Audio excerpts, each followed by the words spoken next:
Welcome back to Revision Hub. Today we're going to look at maternal deprivation. Maternal deprivation is if a child is separated from their mother in very early childhood, and this can have serious outcomes.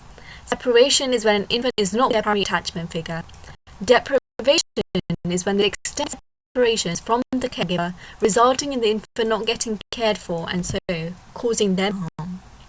If deprivation occurs during a critical period of 30 months, psychological damage would definitely take place.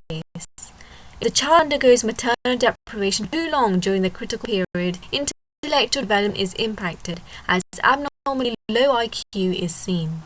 Emotional development is a psychopath. An affectionate psychopath is someone who doesn't feel guilt or any strong emotion towards others and is linked to criminality.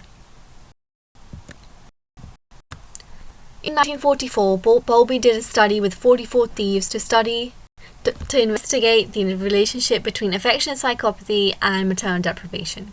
The participants were 44 criminal teenagers accused for stealing, and they were interviewed to identify if they showed any signs of affectionate psychopathy, and their families were also interviewed to find out if they had prolonged separations from their mother.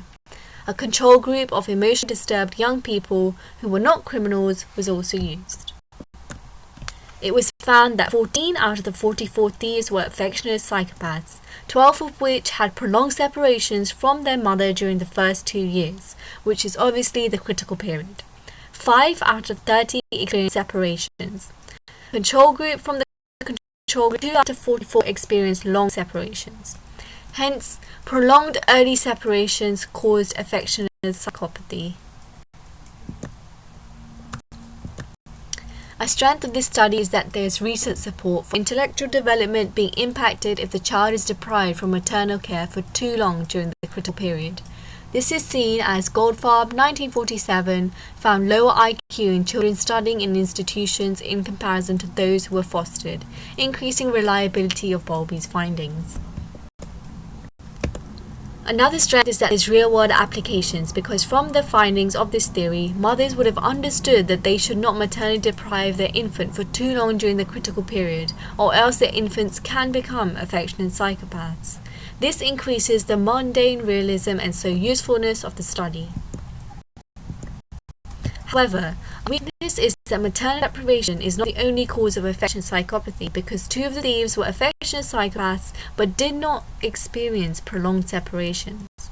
Hence, there may be other causes of affectionate psychopathy, for example, being in bad company in terms of friendship groups that should be investigated, and such generalization should not occur.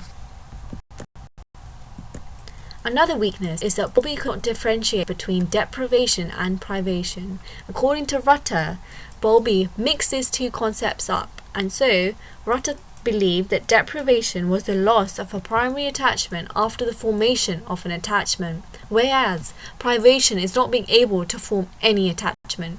This decreases validity. In our next video, we're going to look at institutionalization on Romanian orphans.